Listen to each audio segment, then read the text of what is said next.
What up, everybody? This is the Dr. Football Podcast. I am your host, Dr. Dennis Tian. Joining me, as always, the CEO of Hedge Better, Justin Fine. We are recording remotely tonight. I am in my real live medical office in Dedham, Massachusetts. Justin at the Hedge Better Studios in Braintree. Justin, man, what is the word? What is going on, my friend? How are you this evening? Summer-like evening. You know what? You took the words right out of my mouth. How often do you get a streak of days like this in October? I mean, the weekend was beautiful. Today's beautiful. You can't ask for much more. It's gorgeous, but I think October is the most underrated weather month of the year. I really think we get a fair amount of good weather this time of year. It goes up and down, you know? Yeah, for sure. But no, enjoy it while it lasts, because it's gonna shift on a dime. Well, that's just it. It could change so fast, especially around here. Yep. But I don't think people are tuning in to hear us talk about the weather, Justin. This is the ultimate Patriots Dr. Football podcast. We are talking Patriots. We are talking football. And we are talking about a team that is just in, let's face it, complete disarray after Sunday's loss in London against the Jacksonville Jaguars. Yeah, they look so undisciplined. I mean, great start. You know, you jump out 10-0. You look like you're putting it together. You came well prepared, ready to play, and then they totally just dropped the ball. They looked like the Jaguars. The Jaguars made them look like the Jaguars. Yeah, that's a great way to put it.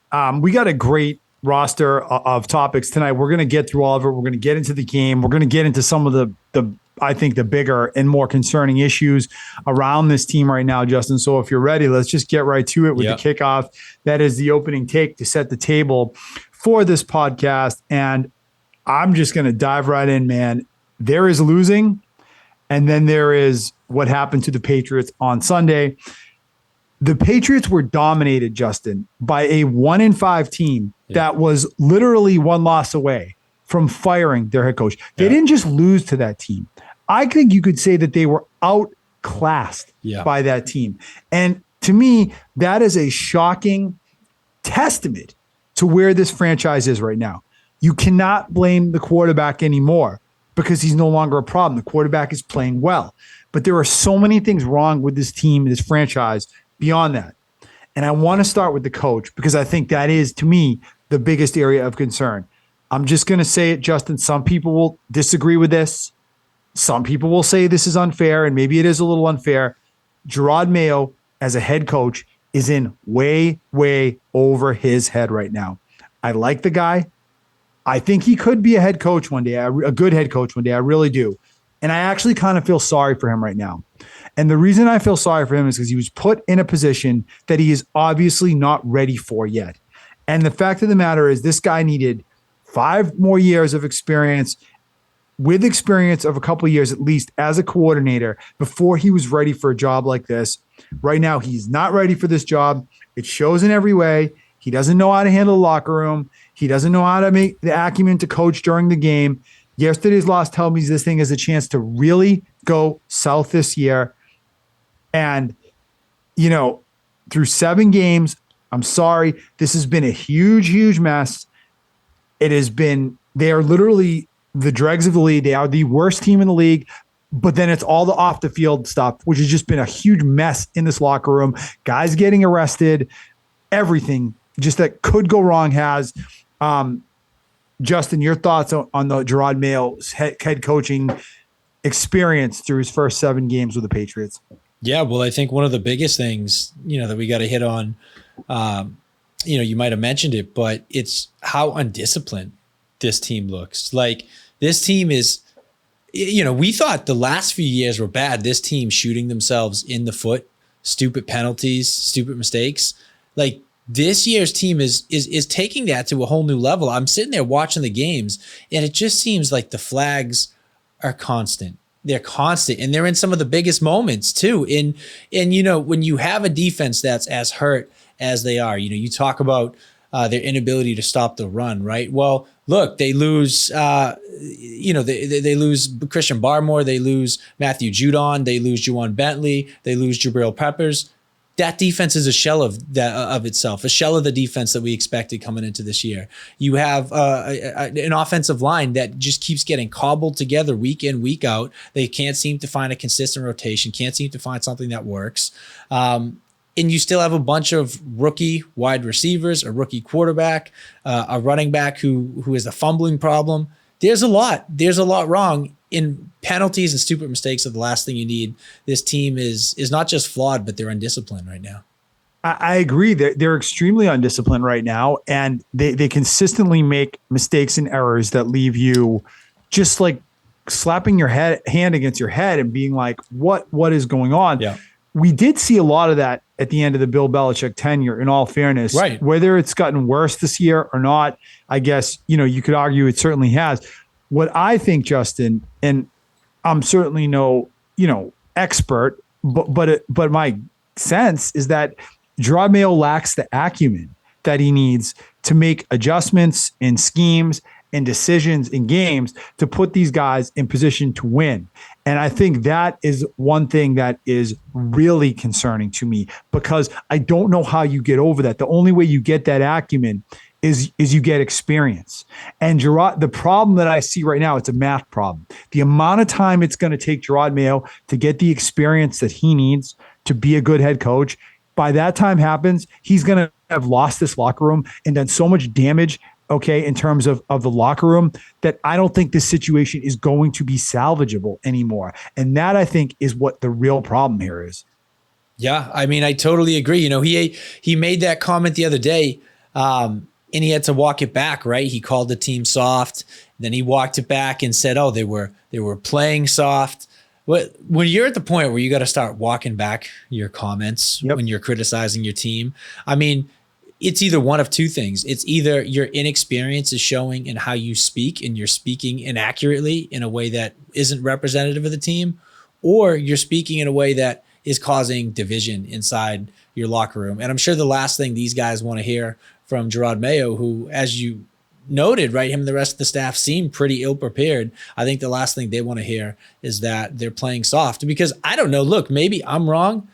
If you asked me what the Patriots' biggest problem was in the this season, I wouldn't say it was that they were playing soft. Yeah, it's talent. Right. It's talent. Right. And you know what? First, I'm glad you brought up the soft comment, because that was going to be the next thing I was going to bring up. Yeah. I thought that was a huge mistake by Mayo for the reason you just illustrated. Where does this guy get the right at 1-6? Skipped 3 steps to get his current job, by the way. 1-6, lost 6 games in a row. Thing looks like a disaster. Where does this guy get the right to call anyone out publicly? It's not untrue, by the way. There might be some truth in the fact maybe they're not playing as tough as they should be. Fine. You go into the meeting Monday morning and you say that behind closed doors. Yeah. You don't throw guys under the bus publicly when you yourself, Mayo, have not done a good job coaching this team. Yeah, 100%. But to the point you just made, right? It is a talent issue. Like, they have a lot of gaping holes. And, look, maybe you can call out certain guys for not playing as hard, or certain units for not playing as hard as you'd like. But I don't think softness has been the overall Achilles heel of this team this year. I think there's a lot more, there's a lot larger issues that are playing a role, like you said, specifically the talent in the scheme. I think exactly, you can't overlook the scheme. Like, right. They're not putting these guys in positions to win. So if you're a guy that on that defense that's been here for a few years, and you just had Bill Belichick, say what you will about him and all he did wrong the last 4 years. And by no means am I saying they necessarily should have kept him. Okay, that's a whole separate discussion. But one thing Belichick could do is he could coach X's and O's. Yeah. And if you're one of these guys and you just had Bill Belichick always put you in the best X's and O's position to win, and now you have Gerard Mayo and you're clearly seeing he's not doing that. And then this coach Mayo calls you out in public and calls you soft, which has to be one of the most insulting things you could say to a professional football player, one of the most damaging things you could say to them. I'm sorry. That is going to undermine Mayo's credibility and really cause him to lose support in his own locker room. And I think that's what's happened. Exactly. And look, I mean, let's talk about the coaches in totality, right? Obviously, Gerard Mayo, we're seeing it, but look, Covington is a first-time defensive head coach, right? Alex Van Pelt was like the 11th choice for offensive coordinator. So you look at this and you say, where is the experience? Where is the advanced scheming? Where is that next level knowledge coming from in this organization?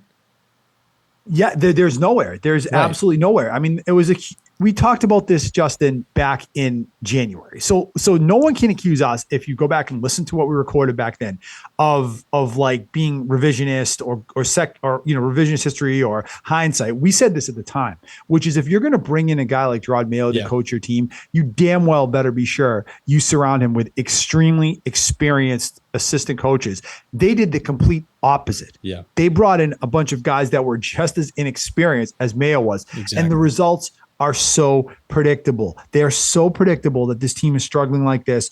This is what happens, Justin, when you hire a head coach, because he has good charisma and good chi. And that's what Robert Kraft did. Okay. But the problem is, he doesn't know how to do the job on the field, and he doesn't know how to do the job off the field. And it has shown every single day since they hired him in January. Yeah, I totally agree.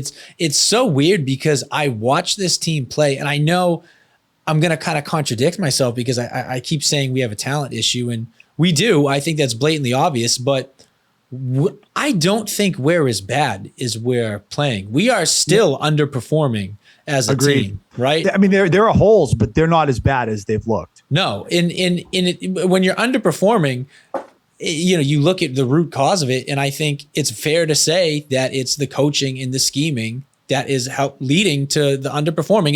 It's highlighting the fact that we are devoid of talent. Yep, I agreed. But is no one was expecting them to be in the Super Bowl this year.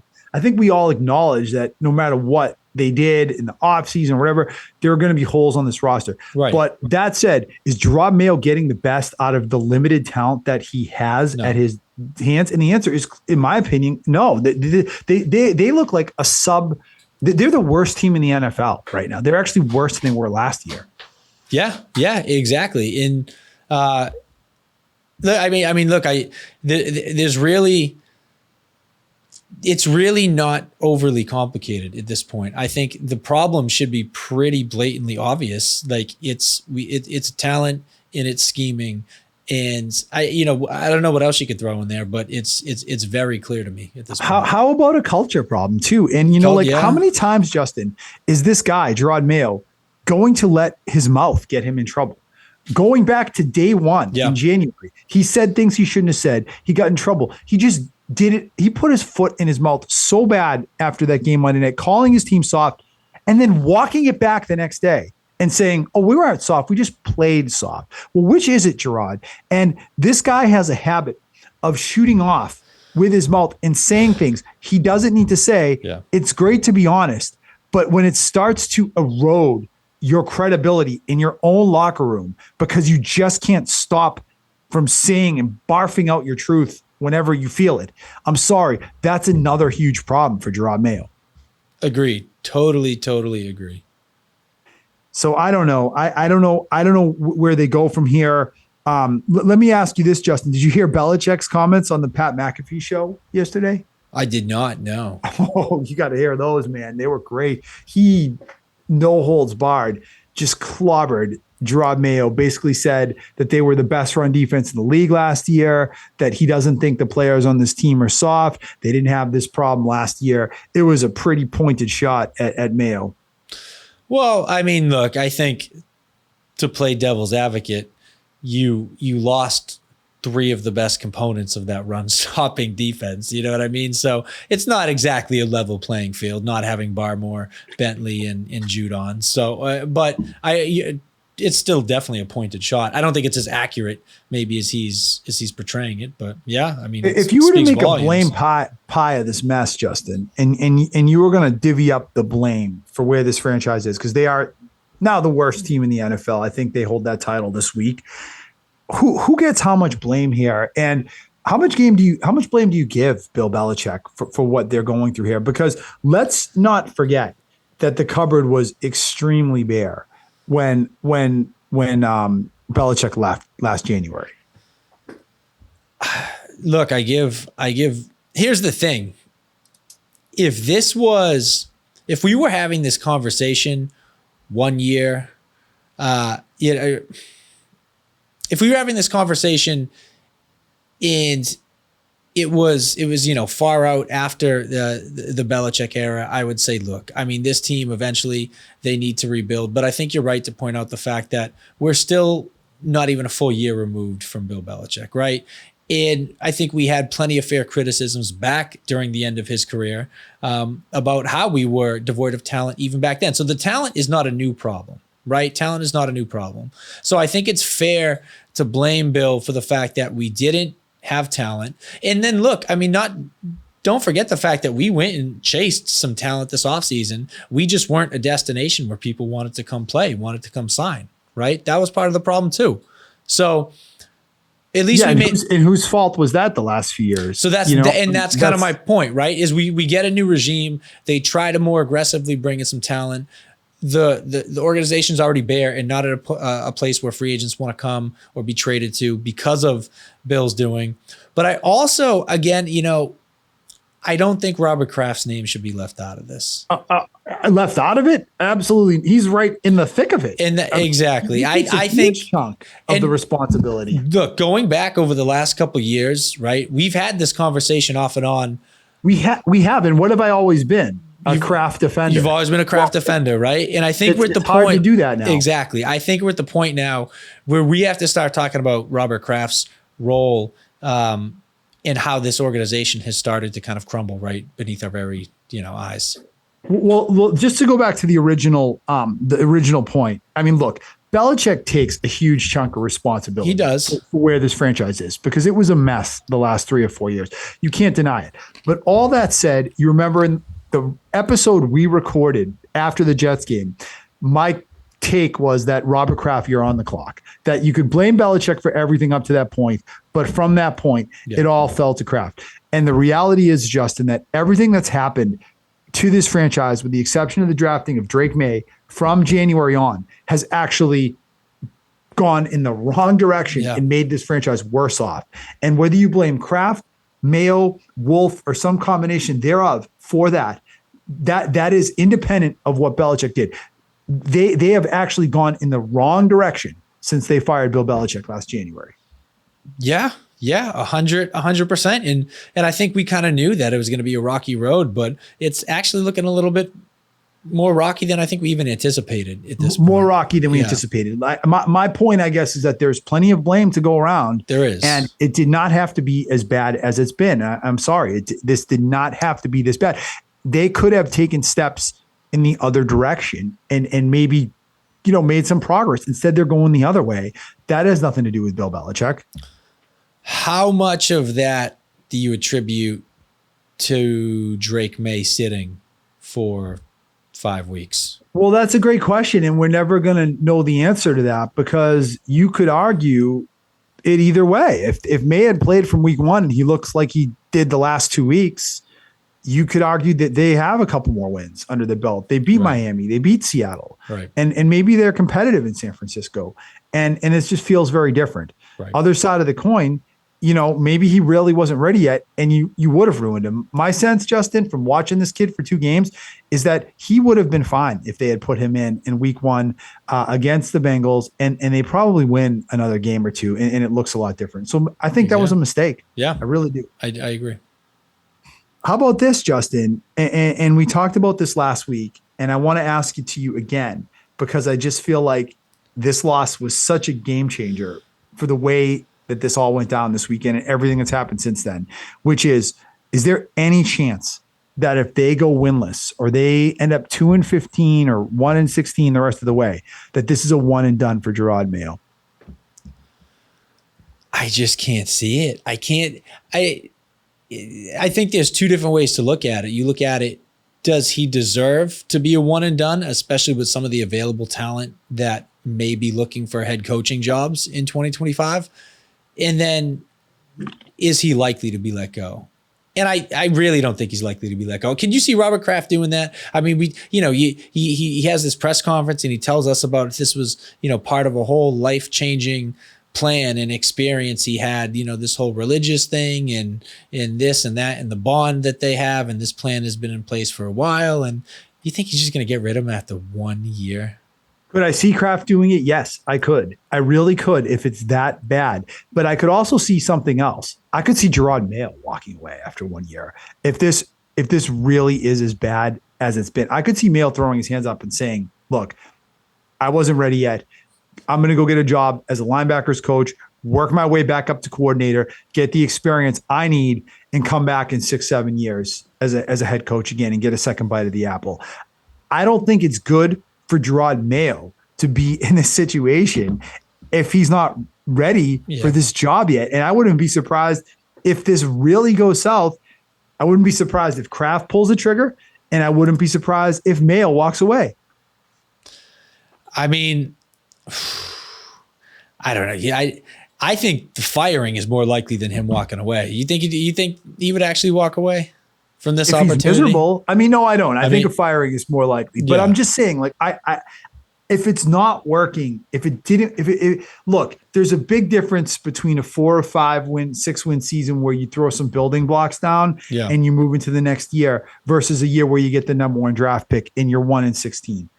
Especially because you might have hit on the quarterback and you still couldn't win any games. Right. Then I think that's an arrangement that really doesn't work for either side. And I don't feel like Kraft is someone that is going to stick with a bad deal. I feel like if it becomes that apparent, this was a mistake, I think Kraft will do what he has to do. Well, I mean, look, we've talked about some names that are out there in some coaches that still don't have jobs in the 2024 season that, I still think it's a little shocking. There's going to be talent out there. There's going to be opportunities. There's a lot of coaching talent out there. And there's going to be a lot of coaches available this year that you're going to say, wow, if we paired that guy with Drake Maye, we could really have something here. I agree. Yeah. So my message to the Krafts and Mayo would, everyone involved would be like, look, if this goes really south this year, it is completely okay to admit that this was a huge mistake and to just move on after 1 year. Don't get stuck and be stubborn because you made this big mistake and you feel like you have to see it through. And I did look it up this week. It has happened 5 times in the last 5 years that a coach has gotten 1 season and been fired. And I can look it up actually right now if you want and give you the names, but it's happened 5 times in the last 5 years. Interesting. 5 times in the last 5 years, huh? Yeah. Talk a little bit. I'll look it up. Yeah. I mean, I don't know. Look, if you would have to have an overwhelming contender coming in. Like, you couldn't just swap Gerard Mayo out for any guy off the street, right? It would need to be a big name, a big name. We've talked about like a Ben Johnson from Detroit, right? I think there's a couple other interesting candidates out there, but you're not just swapping Mayo out for anybody. If Gerard Mayo doesn't right the ship this year for the rest of this year and show that he is capable and ready to do this job, I would get rid of him for Ben Johnson. I would get rid of him for Brian Flores. I would get rid of him for Sean McVay, who I think might be free this year. I would get rid of him for Mike Vrabel. There's 4 names right there that I would have zero hesitation about cutting the cord and bringing in someone that I think could build the kind of program that they would be successful with. Yeah, I agree with all 4 of those names completely. All right, let me give you the names of the guys that got fired in the last few years. Okay. Frank Reich was 1 and done last year with Carolina. Yep. Lovie Smith with Houston in 2022, disaster. Nathaniel Hackett, 2022 with Denver, disaster. Yep. David Culley, Houston Texans, 2021, disaster. Urban Meyer, 2021 with Jacksonville, disaster. Freddie Kitchens, 2019 with the Cleveland Browns, disaster.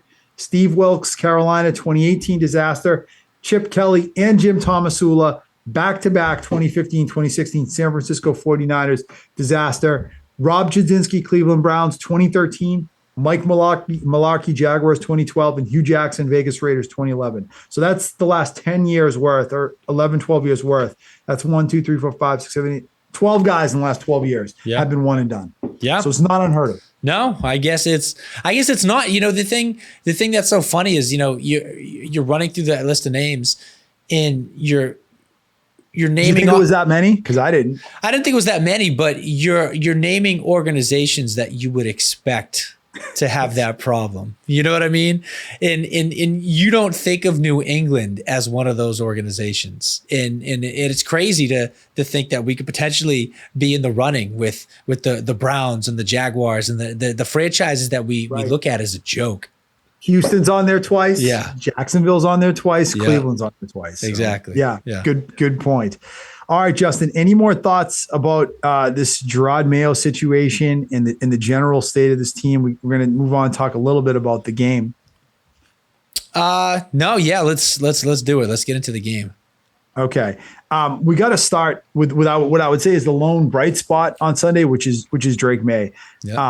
I am not seeing, Justin, red flags when I watch the way Drake Maye plays. I know that he really hasn't been tested yet because neither of these games has been close. Yeah. But I feel like he has performed extremely well. I'm seeing a guy who handles pressures well, who makes good decisions, obviously has a ton of physical talent, is making the right reads, and I think he's got off to a great start so far. There were several times on Sunday when he pulled the ball down. He was going to throw a pass. It wasn't there. He didn't throw it. I'd love to see that from a young quarterback. Yeah. He didn't force anything. He didn't turn the ball over.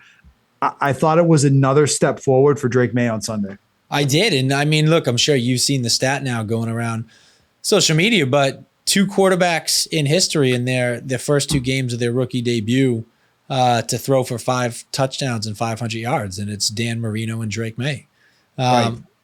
There's a lot to like with Drake Maye. I mean, he's still, don't get me wrong, you can still tell he's a rookie out there, right? He still kind of has that newborn giraffe finding his legs type of feel at times. Yep, but overall, I think very solid. And just you talk about the ability to impact and elevate an offense. His impact was instant. Right. And I think that's something that gives us hope, because there's obviously still a lot of building and improvement and development that needs to happen. But just to see that instant spark is very encouraging. I mean, you're right that he definitely still looks like he's still kind of finding his legs. Yeah. But I also think you have to remember this team really isn't very good around him either. True. And I think a lot of it does come down to that. I mean, the pressure rate has literally been half with Drake Maye of what it was with Jacoby Brissett. But let's not pretend and kid ourselves that this is a good offensive line. He's made it all look better because he's a much better player than Brissett. Yeah. But a lot of the times where he does look a little disjointed or out of sorts, I do think it comes down to the fact that this team around him still isn't very good. Yeah. Yeah. No, I mean, look, the team is the team, right? They are young, underdeveloped wide receivers. They're a shaky, shifting offensive line. It's an injured in beaten up defense, missing a ton of their key players. The team is the team, right? It is what it is as far as the talent. There's no even no matter how much you scheme, you're not going to completely cover that up. Yeah, I agree with that. And, I don't know, I think Maye is covering up a lot of holes for them right now, just already, which is one of the more encouraging signs. Sorry, who is covering up the Drake Maye? Maye. I thought you said Mayo. Maye is covering up a lot of holes. Yeah, he is. He's covering up some of those holes. And I think he's elevating the receiving core. I mean, look, Hunter Henry that's 2 back-to-back really good games for him. He was signed here again. Yep. He was signed in a big money as a free agent a few years ago, and they just re-signed him because he can play like that. He's talented. They drafted some of these younger guys because they're talented. We're starting to see that talent come to the surface. Right. Or how about Kayshon Boutte, who has done nothing in his first, year and whatever of his career. Yep. And then now back-to-back games, he's had big plays in both games. Yep. And now you're starting to see Pop Douglas get utilized a little bit more like he should. That athleticism and speed getting shown off. So, yeah, it's an instant impact. Or even a no one like Jermichael Hasty, who I wasn't even sure if he belonged in the NFL. And all of a sudden, he's making a great play and scoring a touchdown on a play where, frankly, Drake Maye made a terrific read and a great throw with 2 rushers coming in unblocked at him, was able to, stand, make the read, deliver, get the ball to Hasty. And now you see a guy making a play that I didn't even think was capable Yeah. of making a play like that at the NFL level. Yeah, exactly. Exactly. And notice again, Hasty and Gibson playing meaningful minutes. Stevenson, didn't really do much. That might have been a little for the injury side of things too. Fair, but I think, I don't know. I feel like in general there might be a shift coming. I don't know. I think the Patriots are regretting that extension a little Oh bit. yeah. Well, that's a whole nother conversation. I mean, so we at some point we should get in and go through like all these extensions and like maybe mid-season type thing and say which ones look good and which ones they regret, because not all of them look like they were good decisions already. No, yeah. All right. What about them getting off to this fast start, Justin? They started off great. Looked like they were in terrific position to win this game 10-0. And then everything just kind of fell apart on both sides of the ball. They hit a real lull. I mean, we know on defense what happened. We already talked about it. They just like couldn't stop the run. Jacksonville ran the ball 18 straight times. They had scored 22 points in that second quarter. I've heard a lot of people criticize the Patriots for trying to go back to their running game after hitting a fast start by passing the ball a lot. I don't know if you have any thoughts about the way the Patriots called this game. Once they got that 10-0 lead, it felt like they kind of really got a little conservative again in the second and third quarter, maybe to their detriment. Yeah, took their foot off the gas a little bit, maybe. Yep. Yeah, you can't look. This is a team that you can't afford to do that. Obviously, I think that goes without saying. But I do wish they kind of kept it a little bit more aggressive. You heard, I believe it was Alex Van Pelt made a comment to the effect of like, Drake's great. Like if we could throw him 50 times a game, we would. It's like, well, you know what? Yeah. Why can't you? You're in London against the Jaguars. It's his second start. You're 1-5. Why can't you be aggressive against the worst pass defense in the league? Exactly. Why can't you put the pedal to the metal and really see what you got in this kid and just get aggressive with the game calling? So if there was ever a time to do it, it would have been then. I think it was a mistake to kind of let up and try to play the conservative clock game. I'm going to defend Alex Van Pelt a little bit on that because I agree with you. They overdid it and got a little too conservative, but I kind of get you're putting this kid out there in his second start. I get trying to go back to the running game. I think there was a couple problems. One is, you're right, they were too conservative and they should have realized that it wasn't working and moved away from it quicker than they did, which they didn't really do until the fourth quarter. Right. And the game was kind of already out of hand.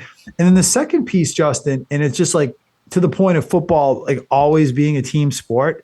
And like the reality is a huge part of the problem was they couldn't get off the field on defense. Would they have like 2, 3 and outs in the second quarter? And the rest of the time Jacksonville had the ball because the Patriots defense couldn't get them the ball back. They really didn't get a lot of opportunities to try something different. No, and look, what did Jacksonville do? Jacksonville stuck with what was working, right? I saw a stat near the end of the fourth quarter that Jacksonville hadn't thrown the ball since like 5 minutes left to go in the third. They ran 18 straight times at one point. 18 straight times at one point. Yep. And it worked. We couldn't stop them, right? Stop them. But again, that kind of goes to the point, I think, of what we're saying earlier about the Patriots taking their foot off the gas. I think it's more so at this stage of the game, you go with what works. You go with what's effective. You're not at the point where you can get cute yet. I think they should have kept their foot in the gas. They were clearly having success through the air, being aggressive, and they didn't do it. Jacksonville, on the other hand, they realized we could not stop their run game, at all, and they stuck with it. They pounded the rock, and it worked. It worked overwhelmingly. I mean, there's no question, I think, or feels like at least right now, and I guess we're going to see this over the next few weeks. Yeah. It feels like right now Drake Maye is their best weapon, if not their best player.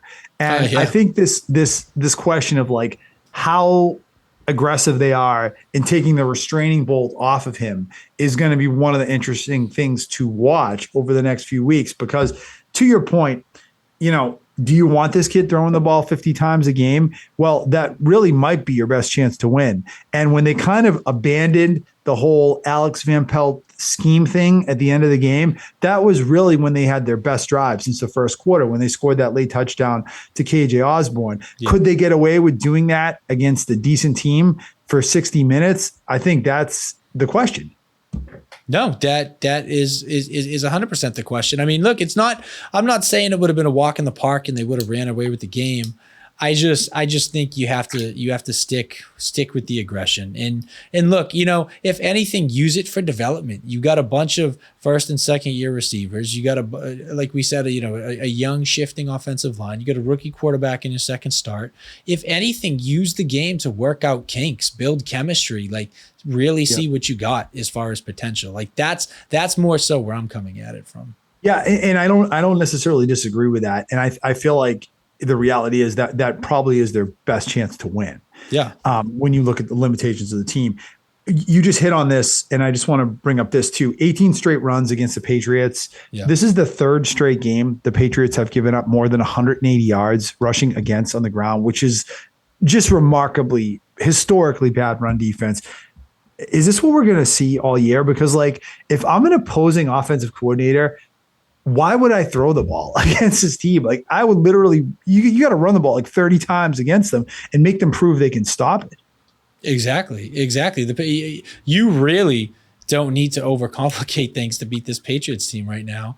I agree. If I was playing the Patriots, I would do the same thing. I would pound it, and I would force them to stop me, knowing that they lost their three best run stoppers, and just force their hand.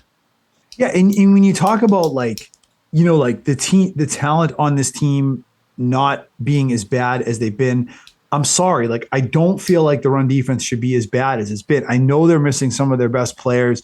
I know, okay, Christian Ellis, he's not Ray Lewis, right? He's not Jawan Bentley even. I still feel like they have a couple good linemen. I feel like Jelani Tavai is a good linebacker. They have good safeties. I don't think the run defense should be as bad as it is. Is there any chance or prayer, Justin, that they are able to figure out this run defense this year? Because I'm going to tell you something. If this is how they defend the run for the rest of the season, if this is really what they are, then they will be like 1-16 or 2-15. It will be hard to win no matter what Drake Maye does. I agree. I could see it maybe getting a little better, but I don't think they fix it. I can't see how you fix it this year. I don't think you have the talent. I don't think you have. You don't have the horses to fix it this year. Maybe if Barmore comes back at some point, I don't know what this only. You would need Barmore. I mean, look, I'm picturing, this defense in 2025. You got Barmore back. You got Bentley back. Maybe you draft. Keon White's in year 2. You draft another guy or two that can contribute. That'll be a defense that I'm excited with to see alongside a year 2, Drake Maye and the way this offense progresses. But right now, I just can't see this defense pulling it together. I think it's going to be their Achilles heel all year. And you're right. I think we're going to see some really promising stuff out of Drake Maye. And that doesn't mean that we still can't finish 1, 2, 3 wins. Well, it's funny because you look at all the holes on this roster, right? Yeah. And you're like, we're also focused on rebuilding this offensive line, which has been an issue for 4 years, and getting a wide receiver and rebuilding this offense. And it's like you try to plug up one, it's like a dam. You plug one hole in the dam and like another hole sprouts open. You've got to totally rebuild this front seven potentially now this offseason as well. I agree. You know what, though? I will say at this point, the quarterback and the receivers / tight end room, that's the group I'm the least concerned about right now. Yeah. You know what I mean? I think them and maybe some of the secondary I'm okay with. But you got to rebuild your front seven on both sides of the ball. It's almost like you have to go into this offseason, and I think like as much as you want to get that stud wide receiver, and they've certainly tried to and been unsuccessful, I mean, I feel like they're going to have to focus on rebuilding their front seven and their line and just rely on Drake Maye to make plays to a mediocre group of receivers next year because they have so many holes to fill. They're actually they might have more holes to fill going into next year than they did going into this year. And that is scary, especially because they filled their biggest hole, which was quarterback. Right. I agree. Okay, and then last thing I want to talk about this game on Sunday, Justin, and I'm very curious to hear what your take on this is. It's been one of the controversial topics discussed the last couple of days, and that is the decision to go for 2 points when they were down 8 late in the down 8 late in the fourth quarter, and they were down 9 late in the fourth quarter, and they went for 2 to make it 7 instead of 1 to make it 8. I will tell you, I hated that decision. I said it before the time. I hate that analytics stuff. I think you have to put that stuff in its proper context, and this was not the time or the place to do that. There was a lot of time left in this game. If you didn't get the two, I mean, the way this game was going, I just felt like you weren't going to get the ball back more than once. You had to stay in this game as long as you could with this young team and go for the extra point there. Yeah, I mean, I guess so. I was trying to think about it from the analytics side. So what? Are the analytics basically saying, it's better to go for two at that point because then you know how you have to approach the rest of the game, whether you need one possession or two to tie it up. Right? I get it. I just think it speaks. Right. I get it. I think it needs context, right? I think when I hear that makes sense to me, right? From an analytical standpoint. But when you put it in the context of how that game was going and the ebbs and flows, you're right. It was probably better to try to play it safe there.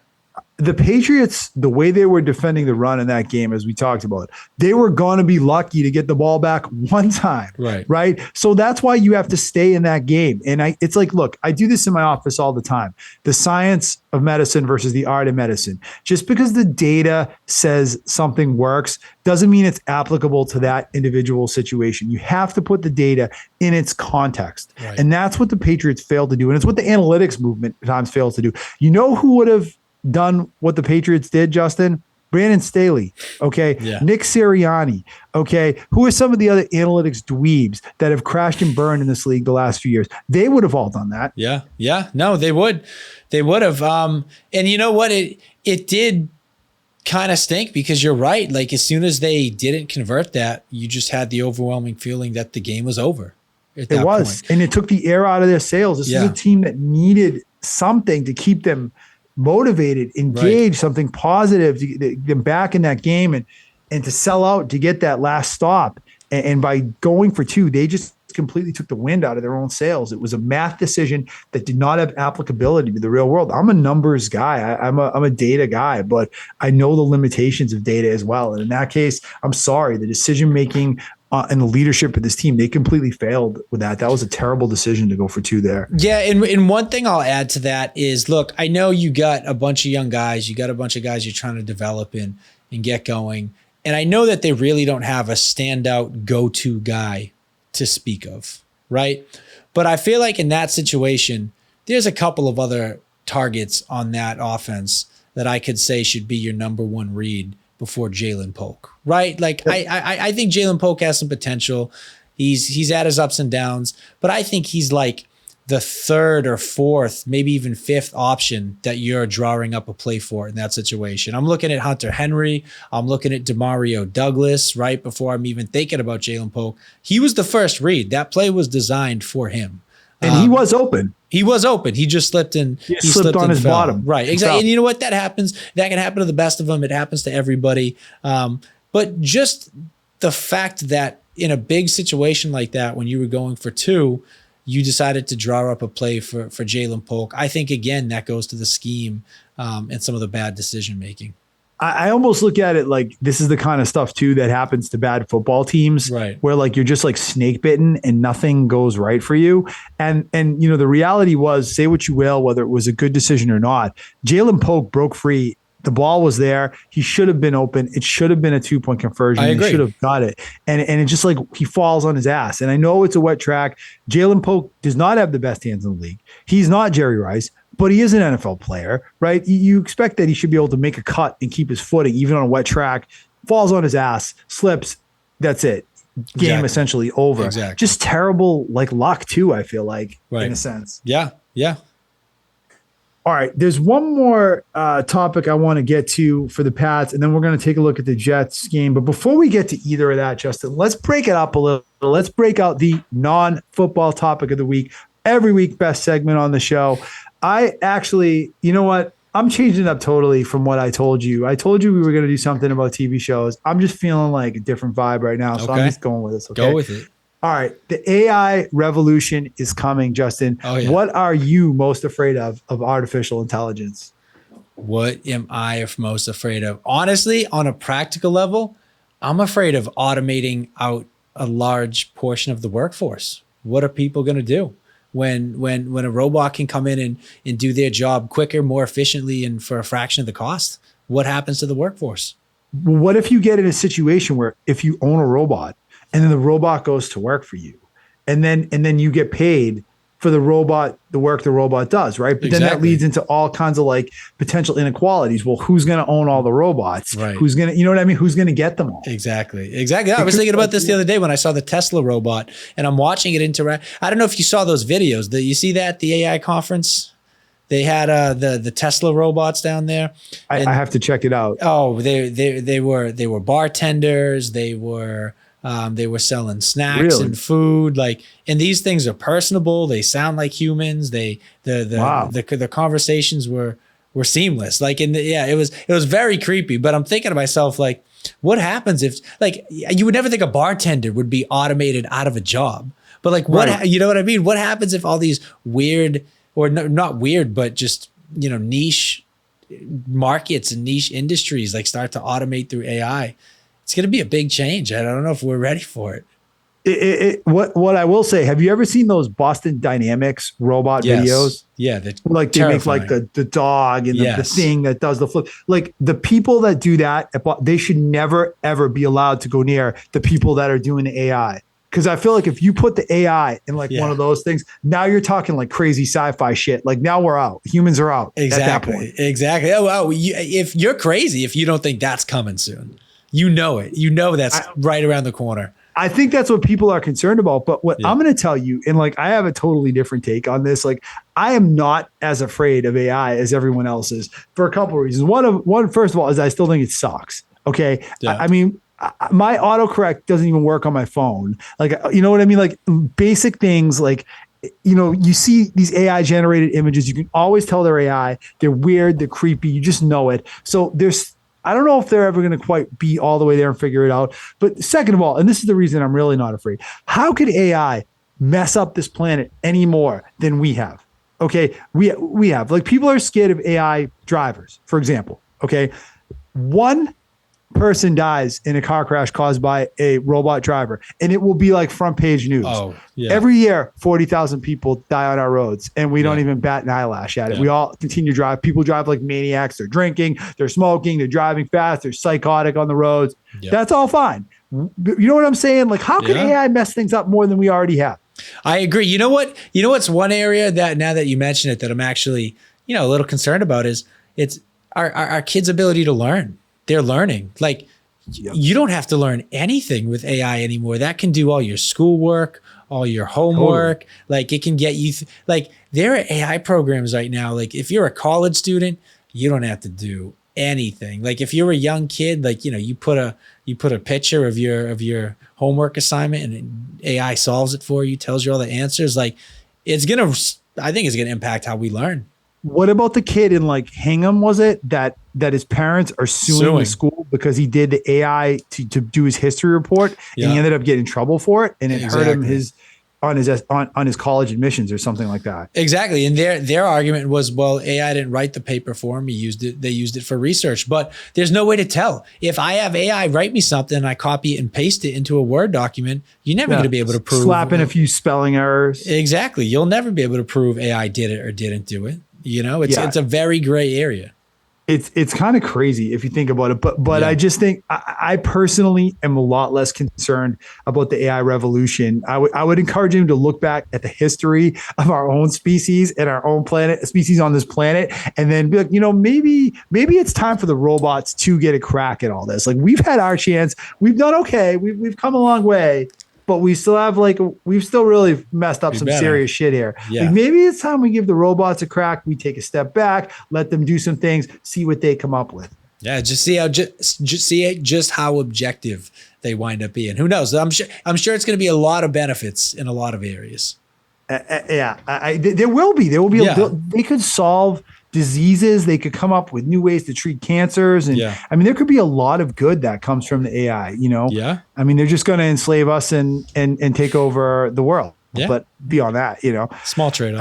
All right. Good stuff. All right, let's move on, Justin. Let's take a quick look ahead to the Jets game before we wrap up this edition of the podcast. I don't know if you have any thoughts about this game or this Jets team. I realized over the week why I loved that the Jets got Devontae Adams and why I love that move, Justin. And you know what it is? I love that move because I'm very confident that it was not going to work. The problem with that franchise was Aaron Rodgers. We said that last week. And that the Jets pushing all their chips onto the middle of the table was just going to be amazingly entertaining to watch it all crash and burn and fall apart. It started last Sunday night in Pittsburgh. That was a tough loss for the Jets. It's not going to be any better. They're worse this year than they were last year with Zach Wilson. That Jets team is in trouble, man. They're in trouble big time. Now, that being said, I still think they beat us on Sunday because how are you going to stop? And how are you going to stop Breece Hall? Right. If you look at the other guy and Braylon Allen, he's a tank. I mean, you look at what Tank Bigsby did to us. I mean, these two guys are going to have an absolute field day, coupled with the fact that that's a much better defense than the Jaguars. I think it's going to be a tough one for us, but I'd like to be able to, to keep it competitive. I mean, I think it would be great, even if the Patriots don't win, to go out there and watch them compete with the Jets, because the Jets, they're one win better than us right now. Like, that's not, you know what I mean? Like, they should not be able to come in and spank us. Like, we should be able to compete and hold our own. They're one win better than us, and they just spanked us 3 or 4 weeks ago. Right. It was a very one-sided game. I thought the score didn't even do justice to how one-sided that game was. I mean, you're right. If you look at the records, it's a 2-5 team playing a 1-6 team. It should be a competitive game. I have a hard time believing this team can stay competitive with anyone based on the way they've stopped the run the last 3 weeks. Exactly. And the Jets can run the ball. So I think it's going to be really tough for them. I think it's going to be, I think their backs are going to be against the wall. And look, if you can't get your offense on the fields, if your defense is out there the entire time, look, what do you expect? I mean, we just talked about Drake Maye being our bright spot. If your bright spot's on the bench while your defense is getting ran all over, how do you expect to compete? Exactly. I mean, right now, and the other piece of this, Justin, is like, we look at this and say this is potentially a winnable game because, okay, they're 2-5 and we're 1-6. It doesn't look so bad. Every team in the NFL right now looks at the Patriots like they're the get right game, right? Yeah. The Patriots are Troy State right now. They're like Appalachian State. They're McNeese State. They're UMass. They're the team that, like, the Division I school schedule so they can have an easy win on their docket. That is what the Patriots are now, and I guarantee that's how the Jets are looking at this team as a get right game. Yeah, absolutely. And if they can't beat the Patriots, the Jets, and they're really screwed. Oh my God, yeah. I just want to see them be competitive.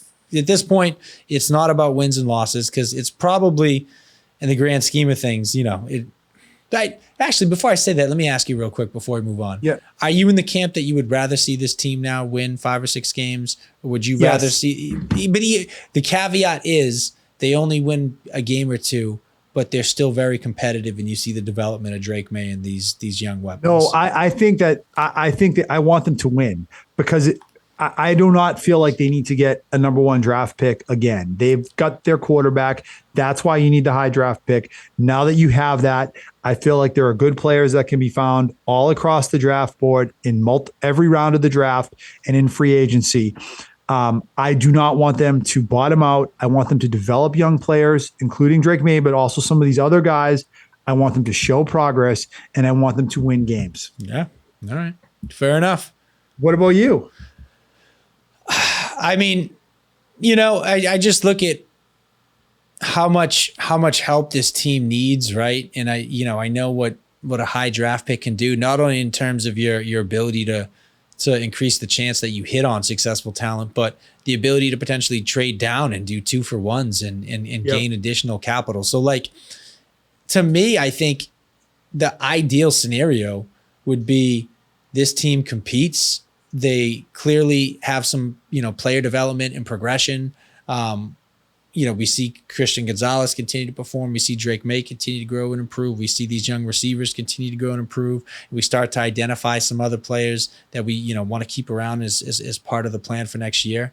But they lose close games. They wind up with the high draft pick, and we're able to either hit on somebody with a high probability or gain ourselves additional draft capital to plug a lot of these holes. Well, the one thing I will say, and I do agree with you on this, is if they do get that number one pick or one of those really high draft picks. I don't want them to take one single player there. I agree. I think that's where they have so many holes that could be their ship coming in to get the chance to fill multiple holes. And I think they'd have to take that opportunity. Right. All right, last topic, and then we're going to wrap up this edition of the Dr. Football podcast, Ultimate Patriots podcast. You look at what Daniel Ukulele said today. Yeah. After the game, pointing the finger at effort. Devin Godchow has pointed the finger at effort. KJ Osborne's tweet from his agent, which I don't know why that was put on social media. Jalen Polk, the things he said, this week, the peace sign and the black screen emoji. Barmore getting arrested. Peppers getting arrested. Don't forget Jalen Reagor getting cut for what he posted on social media. Chuk Sikora for walking away from the team. Justin, there is a major culture problem on this team right now. Why does this team have such a culture problem? And is this devolving into a mutiny type situation? Well, why the team has such a culture problem, that's a much larger conversation. But is it developing into a potential mutiny type situation? I mean, look, you're not winning. You're not playing well. You have disarray on and off the field. You don't probably have a ton of trust or faith in your coaching staff. It's really easy for these distractions to start to add up. And I think, look, these type of problems breed more problems. When you're not winning and you're running into issues and you don't respect your coaches, that is like the recipe for disaster. That's how new problems get created and existing problems become worse. So yeah, I definitely think that you could potentially be on a collision course with just a blow up if you don't find a way to right the ship soon. I mean, I think it's going to be really interesting to see this week, given Mayo's soft comment, which way this team goes. If they come out and they look like they're flat and they give up 220 yards rushing and get trounced again, that is a very, I think, alarming sign for the direction this thing is headed. Now, if they come out and they play hard this week, I think you can take something from that. I really do. But right now, they do have a major culture problem on this organization, and Mayo has completely lost control of this locker room. And, we'll see if he's able to get it back. Like, I wonder, and we hit on this at the beginning of the podcast, I wonder at what point does this become not salvageable? And I think that losing was something we all expected going into this year. The culture problem, well, I think, has been unexpected. And I think it's an added complication to what they're trying to do, added setback. And I think that it will at some point, if this keeps going, this will devolve to a point that is not salvageable.